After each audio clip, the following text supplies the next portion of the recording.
এটা আপনার গায়ে ভালো লাগছে, সুন্দর দেখাচ্ছে, তার মানে আপনি আরও বড়লোক হয়ে গেছেন, আপনি অনেক দামি জিনিস পরে আছেন, এরকমটা। কিন্তু ওই জিনিসটা এমনও হতে পারে আপনি ফুটপাত থেকে কিনেছেন। আসলে এদের সাথে চলা একজন সৎ এবং বিবেকবান মানুষদের খুব একটা ইজি ব্যাপার না। একজন সৎ মানুষ, একজন বিবেকবান মানুষ এইরকম পরিবেশের সাথে নিজেকে খাপ খাইয়ে চলা ভীষণ কষ্টকর। চাকরি মূলত একটা পাপ, একটা পাপের নাম চাকরি। আমি যেটা ফিল করছি, আমি ছোটোখাটো একটা কোম্পানিতে চাকরি করি। এই তো ৬-৭ বছর ধরে চাকরি করছি। এটা বুঝতে পারলাম, সেটা হলো যে চাকরি করে প্রথমত আমি যেন খারাপ হয়ে উঠেছি তাদের সাথে। মানে আমার কিছু গ্রামবাসীদের সাথে। ধরেন আমার আত্মীয়স্বজনের মধ্যে কেউ, আবার আমার পরিবারের আমার গোষ্ঠীদের মধ্যে কেউ, এদের মধ্যে আমি একটু খারাপ হয়ে গেছি। কীরকম খারাপ? আমি রাস্তা দিয়ে হাঁটছি, কোথাও যাচ্ছি, বাজারে বা দোকানপাট যেখানে হোক যাচ্ছি। এখন কেউ একজন বা কোনো একজন ভাইয়ের সাথে রাস্তায় দেখা হলো।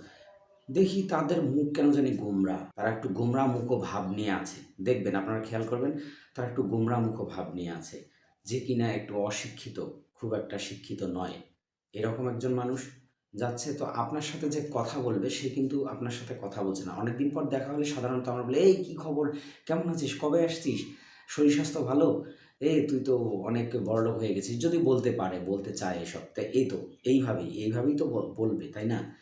তো বিষয়টা হয় কি, দেখবেন তারা আপনার পাশ দিয়ে চলে যাচ্ছে কিন্তু আপনার সাথে কথা বলছে না, কিংবা আকাশের দিকে তাকাচ্ছে, বাতাসের দিকে তাকাচ্ছে, মাটির দিকে নিচু করে যাচ্ছে। মানে আপনাকে দেখেইনি, বুঝতেই পারেনি যে তার ভাই আসছে বা তার ভাতিজা আসছে বা কেউ একজন আসছে। সে বুঝতেই পারেনি, দেখেইনি। মানে তার মানে বিষয়টা এটা বোঝাতে চায় যে আপনি আগে তাকে দেখে সালাম দিলেন। "এই ভাই, কী খবর? কেমন আছো?" মানে ওনাকে আগে বলা যাবে না। আপনাকেই আগে তাকে সালাম দিতে হবে, সম্মান করতে হবে, কথা বলতে হবে। তারপর তারা বুঝতে পারবে যে এটা। নইলে তারা কি মনে করবে জানেন? যে এর খুব ভাব হয়ে গেছে, খুব অহংকার হয়ে গেছে। চাকরি পেয়ে না কি হয়ে গেছে, আমাদের সাথে কথা বলে না, সে এখন বড়লোক মানুষ।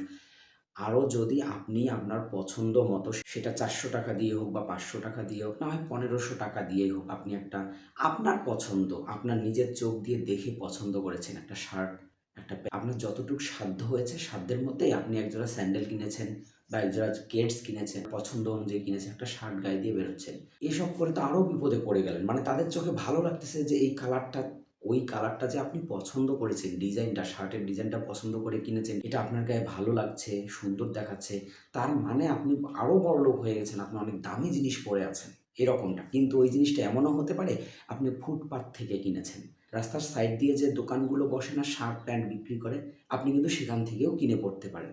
কিন্তু ওই যে আপনি আপনার পছন্দ অনুযায়ী কিনেছেন এবং সেটা আপনার গায়ে অনেক সুন্দর স্যুট করেছে, ভালো লেগেছে, এতেই আপনি অনেক ধনী হয়ে গেছেন, অনেক বড়লোক হয়ে গেছেন, আপনার সাথে কথা বলতে চাইবে না। মূলত বিষয়টা হলো আপনার মধ্যে কোনো অহংকারই তৈরি হয়নি। আপনি অনেকদিন পর আসছেন, আপনি চাচ্ছেন যে ভাইয়ের সাথে দেখা হলে একটু কাছে যাই, কাছে গিয়ে কথা বলি।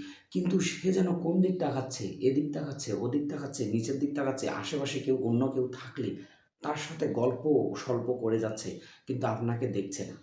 এখন এতে করে আপনি যদি তাকে ওভারটেক করে যে হোক কথা বলতেছে, বলুক, বা ওই পাশ কেটে কেন জানি চলে গেল, আচ্ছা যাক, দেখি সামনে আগাই, পরে একসময় কথা বলব। যখন আপনি পাশ কেটে চলে গেলেন না, তখন ঠিক খেয়াল করবেন সে বিপরীত দিকে, মানে পেছন দিকে কিন্তু আপনাকে দেখেছে, ফলো করেছে, পেছন দিকে মাথাটা ঘুরে আপনাকে দেখেছে।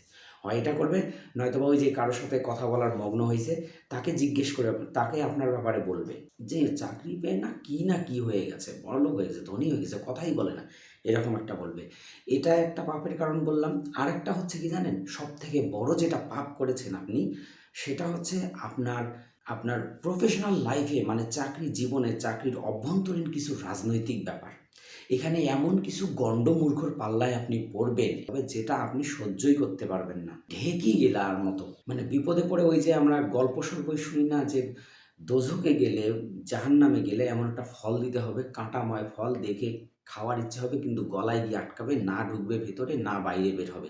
সেরকম একটা, এমন কিছু গণ্ড মূর্খ কলিগদের সাথে আপনার ওঠা-বসা করতে হবে, যাদের সাথে আপনার মিলবেই না। আপনি একটু বিবেকবান মানুষ, আপনি একটু সৎ টাইপের মানুষ।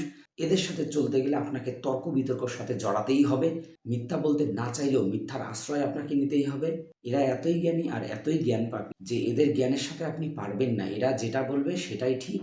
সেটা যদি স্বীকার করো তাহলে তুমি ভালো, আর যদি সেটা না স্বীকার করো তাহলে তুমি ভালো না, তুমি খারাপ, তুমি তর্ক-বিতর্ক জড়াও।